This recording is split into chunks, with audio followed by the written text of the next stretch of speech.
नमस्कार. आमच्या वेळी असं होतंच्या या भागात मी तुम्हाला मागच्या भागात जसं म्हटलं होतं की कायमस्वरूपी पथारीवाल्याची गोष्ट सांगेन, पण त्याला आम्ही आता पथारीवाला असं मी नाही म्हणू शकत. तर आमच्या सुरेशची गोष्ट सांगेन, आमच्या बाळूची गोष्ट सांगेन, आमच्या राजूची गोष्ट सांगेन असं मी कदाचित म्हणू शकते. तर चला तशीच सुरुवात करते बरं का. म्हणजे साधारण 78 आणि 80 1980चा साल सांगते मी तुम्हाला. कदाचित त्याच्या आधीचंही असेल एखाद 2 वर्ष.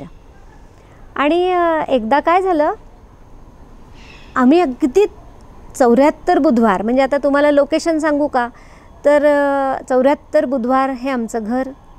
आमच्या समोर किताब मिनार वाचनालय, आमच्या घराच्या डाव्या बाजूला वाकणकरांचा वाडा.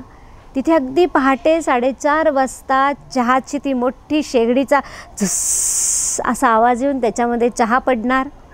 शेजारी डायमंड वॉच कंपनी, मध्ये केळकर रबरी शिक्के, त्याच्या बाहेर एक पानपट्टी ज्याच्यामध्ये कायम एक ठसका बाज असलेली अशा बाई पान विकायला बसायच्या. असं आमचं लोकेशन. आणि सकाळी साधारण वासुदेवाची एक फेरी होणार. मंडईत जाणारी लोक पिशव्या घेऊन मंडईकडे जाणार. चुकून कुणीतरी वारकरी किंवा त्या संप्रदायातला तुळशीबागेच्या देवळाकडे म्हणून त्याची वाट चालत असणार. असा खरं सांगायचं तर वाहतूक कमी असलेला पण पादचारी खूप असलेला असा तो रस्ता. आणि त्या दिवशी सकाळी आमच्याच घराच्या भिंतीला एक छोटंसं पोतं लावलं, म्हणजे प्लास्टिकचं पोतं असतं ना तसं.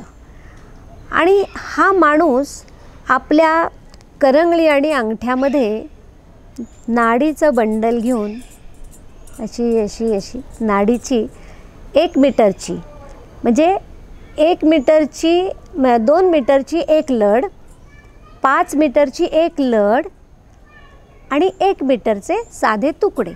आता हे मला खूप एक्सपिरियन्सनी माहिती आहे बरं का, कारण नंतर तो जाईपर्यंत, कारण तो देवाघरी गेला, पण तो जाईपर्यंत तो तेच विकायचा. असा नाडीचा अगदी भिंतीला लागून खेटून त्याने ते पोतं लावलं आणि त्याच्यावरती त्याच्या नाड्या ठेवल्या. रोज शाळेतनं येता जाता आम्हाला त्याचं भारी कुतूहल वाटायचं की एवढ्या फक्त नाड्या विकून हा घरी काय पैसे नेतो. बरं, पैशाचा म्हणूनही प्रश्न नाही, पण रस्त्यावर काहीतरी विकायला बसणं हेही आमच्यासाठी, साधारण तिथल्या सर्वच लोकांच्यासाठी नवीन होतं. त्याचं कारण सांगते. टोपलीमध्ये चिंचा, आवळे, विलायती चिंचा, सीझनल जांभळं हे विकणाऱ्या बायका या रोज गावाकडनं यायच्या. शाळेपुरत्या वेळात 3 तास बसायच्या आणि त्या निघून जायच्या. हा माणूस रोजच सकाळी 9 वाजता येऊन नाड्यांची बंडलं करायचा. जुनी कालची राहिलेली पिशवीतली काढून ती रचायचा. तुळशीबागेमध्ये तुम्ही बघाल तर मिरचीचा वाटा, आल्याचा वाटा, फुलाचा वाटा हे वाटे आम्ही पोत्यावर बघितलेले. पण नाड्या विकणं, प्लास्टिकच्या वाळत घालायच्या दोऱ्या विकणं, त्याच्या लढी करून,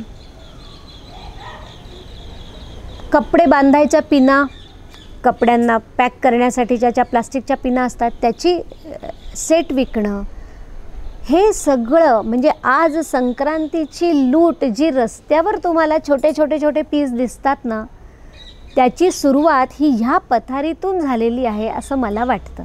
म्हणजे हा पथारीवालाच पहिला होता असं मी म्हणतच नाही, पण आमच्या आठवणीतला सुरेश हा आमचा पहिला पथारीवाला. आमचे आप्पा फार कडक होते.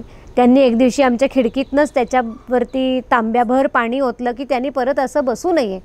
आम्हाला त्या दिवशी आप्पांचा आमच्या खूप राग आला होता की काय हे किती चांगला आहे सुरेश, आणि कसं काय त्यांनी असं सगळं त्याच्या सामानाचं नुकसान केलं. पण आज तुम्ही तुळशीबागेची गोष्ट बघितली तर आज तुम्हालासुद्धा ही गोष्ट प्रकर्षाने जाणवेल की खरंच आहे, काही गोष्टी ज्या घराला लागून अनधिकृत झाल्या त्या आता अधिकृतरित्या विकल्या जातात. पण ह्याला आम्ही तेव्हाच थोडासा विरोध केला असता तर जाण्या येण्यासाठीचे रस्ते, वाहनांसाठीच्या जागा, पार्किंगची सोय, हे सगळं अगदी बाजारपेठ असती तरी सुविहित करता आलं असतं, प्रोव्हायडेड जर बाहेर पथारीवाले नसते तर. पण सुरेश जसा होता तसाच राजू आला. राजूची तर गाडी आली, हातगाडी. मग त्याच्या छोट्या बाहुल्या, त्याची विमानं प्लास्टिकची छोटी, मग नंतर एकदा ते हेलिकॉप्टर पण आलं. म्हणजे ते थोडं वारं आलं की आमच्या खिडकीलाच त्याचं चक्र फिरायचं. ते आम्हाला जेवताना बघताना खूप भारी वाटायचं की आम्ही तिथे जेवायला बसायचो. म्हणजे अहो इतका घरोबा की शिट्टी झाली, 2 शिट्ट्या झाल्या की त्याला वाटायचं माझी आई आहे की नाही घरात, का कुठे आत, कारण तेव्हा संडास बाथरूम बाहेर असायचे. मग तो बाहेरूनच आम्हाला आवाज द्यायचा, राजू आमचा, वहिनी 2 शिट्ट्या होऊन गेल्या आहेत हां. इतका घरोबा झाला. आज व्हिडिओत सांगायला हरकत नाही, बाळू म्हणून दुसरा एक फेरीवाला होता. राजूनी नंतर मोठ्या दुकानात जॉब करायला सुरुवात केली आणि हा गाळा त्यांनी त्याच्या भाच्याला म्हणजे बाळूला दिला. बाळू आमचा तसा थोडासा स्वभावाने पण धाडसी. बाळूनी पैसे वाचवून आमच्याकडे त्याचं एक सोन्याचं कडं सेविंग म्हणून ठेवून दिलं होतं. मध्यंतरी डिलक्स लॉन्ड्रीमध्ये भेटला तर मी ओळखू शकले नाही त्याला. आता कुठल्या तरी मोठ्या राजकीय वर्तुळामध्ये त्याचा वावर आहे म्हणे. पण पथारीपासून राजकीय वर्तुळापर्यंत ही त्याची जी मजल आहे ही पण कौतुकास्पद आहे. आणि पथारीवाले म्हणून आम्हाला कधी त्याचा त्रास झाला नाही, कुणाचाच त्रास झाला नाही. पण लहानपणी आमच्या आयुष्यात रस्त्यावरती बसून विकणे ही गोष्ट आम्ही आमच्या आयुष्यात पहिल्यांदा पाहिली, ती आमच्या घराच्याच भिंतीला. 74 बुधवार. बाकी ऐकूयात पुढच्या भागात. नमस्कार.